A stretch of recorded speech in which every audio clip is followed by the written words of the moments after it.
ಕನಕಪುರದ trouble shooter DK Shivakumar complete soft corner ಆಗಿದ್ದಾರೆ.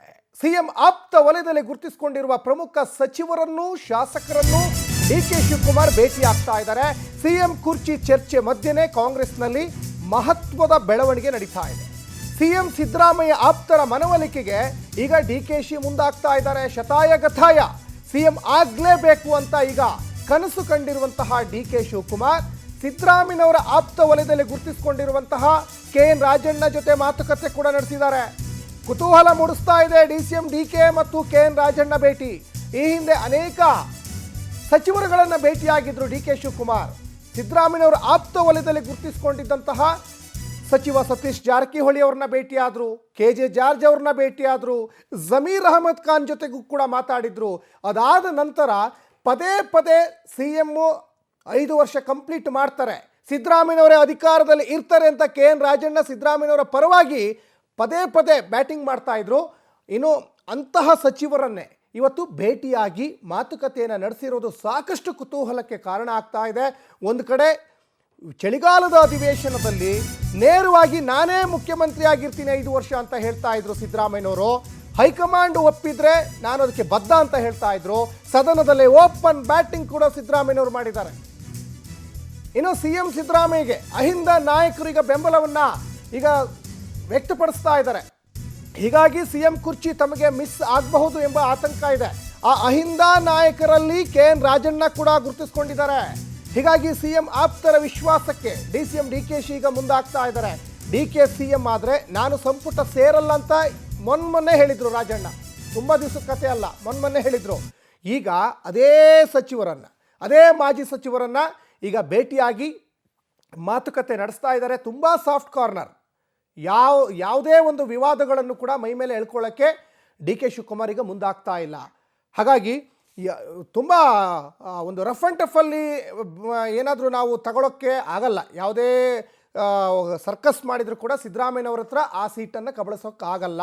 ಅದು DK ಶಿವಕುಮಾರ್ಗೆ ಚೆನ್ನಾಗಿ ಗೊತ್ತು. ಹಾಗಾಗಿ ಸಾಫ್ಟ್ ಕಾರ್ನರ್ ಪ್ಲೇ ಕಾರ್ಡನ್ನು ಈಗ ವ್ಯಕ್ತಪಡಿಸ್ತಾ ಇದ್ದಾರೆ. ಈ ಬಗ್ಗೆ ಹೆಚ್ಚಿನ ಡೀಟೇಲ್ಸನ್ನು ನಮ್ಮ ಪ್ರತಿನಿಧಿ ರೂಪೇಶ್ ಕೊಡ್ತಾ ಹೋಗ್ತಾರೆ. ರೂಪೇಶ್, ರಾಜ್ಯ ಕಾಂಗ್ರೆಸ್ ಪಾಳ್ಯದಲ್ಲಿ ಕುರ್ಚಿ ಕದನ ಒಂದು ಮಟ್ಟಕ್ಕೆ ಈಗ ತಾರಕಕ್ಕೇರಿದೆ, ಕುರುಕ್ಷೇತ್ರ ಏರ್ಪಟ್ಟಿದೆ. ಮತ್ತೊಂದು ಕಡೆ ಸಿದ್ದರಾಮಯ್ಯನವರ ಪರವಾಗಿನೇ ಕೆಎನ್ ರಾಜಣ್ಣ ಅನೇಕ ಸಂದರ್ಭದಲ್ಲಿ ಬ್ಯಾಟಿಂಗ್ ಮಾಡ್ತಾ ಇದ್ರು.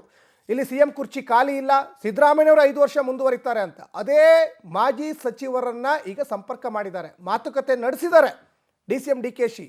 ಸಾಕಷ್ಟು ಕುತೂಹಲ ಕೆರಳಿಸ್ತಾ ಇದೆ ರೂಪೇಶ್. ರಾಜ್ಯ ರಾಜಕಾರಣದಲ್ಲಿ ಸಿಎಂ ಸಿದ್ದರಾಮಯ್ಯ ಪರ ಅತಿ ದೊಡ್ಡ ಧ್ವನಿ ಅಂತ ಹೇಳಿದ್ರೆ ಅದು ಕೆಎನ್ ರಾಜಣ್ಣ. ಯಾಕಂತ ಹೇಳಿದ್ರೆ ಇಡೀ ಎಲ್ಲರಿಗಿಂತ ಹೆಚ್ಚು ಸಿಎಂ ಸಿದ್ದರಾಮಯ್ಯನ ಪರ. ಅದೇ ರೀತಿಯಾಗಿ ಸಿಎಂ ಸಿದ್ದರಾಮಯ್ಯ ಮುಂದುವರಿತಾರೆ. ಡಿಕೆ ಶಿವಕುಮಾರ್ ಸಂಪುಟದಲ್ಲಿ ಸಿಎಂ ಆದ್ರೆ ನಾನು ಸಂಪುಟ ಸೇರಲ್ಲ ಅನ್ನೋಂತ ಮಾತುಗಳು. ಅದೇ ರೀತಿಯಾಗಿ ಇಲ್ಲಿ ಡಿಕೆ ಶಿವಕುಮಾರ್ ಮೇಲೂ ಕೂಡ ತನಿಖೆ ಹಾಕ್ಬೇಕು ಅಂತ ಹೇಳಿ ಮಹಾನಾಯಕ ಆ ರೀತಿಯಾಗಿರ್ತಕ್ಕಂಥ ಟೀಕೆಗಳನ್ನ ಮಾಡಿದ್ರು. ಹೀಗಾಗಿ ಡಿಕೆ ಶಿವಕುಮಾರ್ ಅವರನ್ನ ಕಂಡ ತುಂಡವಾಗಿ ವಿರೋಧಿಸ್ತಿದ್ದ ಕೆಎನ್ ರಾಜಣ್ಣ ಅವ್ರ ಮನೆಗೂ ಕೂಡ ಡಿಕೆ ಶಿವಕುಮಾರ್ ಸ್ವತಃ ಹೋಗಿದ್ದಾರೆ. ಇಲ್ಲಿ ಸಾಕಷ್ಟು ಕಾರಣಗಳಿದೆ. ಯಾಕಂತೇಳಿ ಸದನದಲ್ಲಿ 5 ವರ್ಷವೂ ಕೂಡ ನಾನೇ ಸಿಎಂ ಅಂತೇಳಿ ಸಿಎಂ ಸಿದ್ದರಾಮಯ್ಯ ಹೇಳ್ಕೊಂಡಿದ್ದಾರೆ. ಅದೇ ರೀತಿ ಯತೀಂದ್ರ ಸಿದ್ದರಾಮಯ್ಯ ಹೈಕಮಾಂಡ್ ಮಾಡದಲ್ಲಿ ಸೆಟಲ್ಮೆಂಟ್ ಆಗ್ಬಿಟ್ಟಿದೆ. ಹೀಗಾಗಿ ಹೈಕಮಾಂಡ್ ಈಗ ಇದು ಸೆಟಲ್ ಮಾಡಿದೆ ಈ ವಿಚಾರವನ್ನ ಅಂತ ಹೇಳೋದ್ರ ಮೂಲಕವಾಗಿ ಸಿಎಂ ಸಿದ್ದರಾಮಯ್ಯನವರೇ ಅಧಿಕಾರದಲ್ಲಿ ಮುಂದುವರಿತಾರೆ ಅನ್ನುವಂತ ಮಾತನ್ನು ಹೇಳಿದೆ. ಹೀಗಾಗಿ ಎಲ್ಲವನ್ನ ಹೋಲಿಸ್ಕೊಂಡ್ರೆ ಇದು ಡಿಕೆ ಶಿವಕುಮಾರ್ ಎಲ್ಲೋ ಒಂದ್ ಕಡೆ ಅಧಿಕಾರ ಸಿಗೋದು ಕಷ್ಟ ಅಂತೇಳಿ ಭಾವನೆಗಳನ್ನು ಮೂಡಬಹುದು.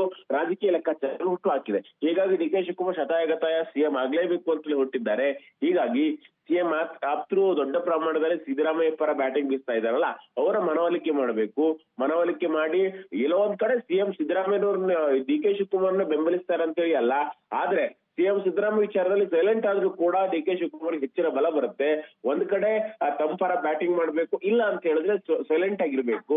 ಹೀಗಾಗಿ ಮುಂದೆ ಈ ಅವಕಾಶಗಳು ಬಂದಾಗ ಹೈಕಮಾಂಡ್ ಹೇಳಿದಾಗ ನಾವೆಲ್ಲರೂ ಕೂಡ ಕೇಳಬೇಕಾಗತ್ತೆ. ಹೀಗಾಗಿ ಹೈಕಮಾಂಡ್ ಎಲ್ಲರ ವಿಶ್ವಾಸವನ್ನು ಗಳಿಸ್ಲಿಕ್ಕೆ ಹೇಳಿದೆ.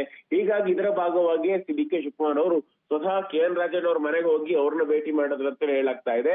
ಹೀಗಾಗಿ ಇದು ಡಿಕೆ ಶಿವಕುಮಾರ್ ಅವರ ಮತ್ತೊಂದು ಸ್ಟ್ರಾಟಜಿ ಅಂತೇಳಿ ಹೇಳ್ಬಹುದು. ಯಾಕಂತ ಹೇಳಿದ್ರೆ ಹಿಂದೆನೂ ಕೂಡ ಹಲವಾರು ನಾಯಕರುಗಳು, ಯಾಕಂತ ಹೇಳಿದ್ರೆ ಈಗ ಇಲ್ಲಿ ರಾಮಲಿಂಗ ರೆಡ್ಡಿ ಅವ್ರನ್ನ ಭೇಟಿ ಮಾಡಿದ್ರು, ಭೈರತಿ ಸುರೇಶ್ ಅವ್ರನ್ನ ಭೇಟಿ ಮಾಡಿದ್ರು, ಅದೇ ರೀತಿ ಹಲವಾರು ನಾಯಕರನ್ನ ಭೇಟಿ ಮಾಡಿದ್ರು. ಇದರ ಮುಂದುವರಿದ ಭಾಗವಾಗಿ ಕೆಎನ್ ರಾಜಣ್ಣ ಅವರ ಭೇಟಿ ಮಾಡಿದ್ದಾರೆ ಅಂತ ಹೇಳಾಗ್ತಾ ಇದೆ. ಸಚಿನ್ ಮಾತಾಡ್ತಿದ್ರು. ಧನ್ಯವಾದ ರೂಪೇಶ್ ತಮ್ಮೆಲ್ಲ ಡೀಟೇಲ್ಸ್ಗಾಗಿ.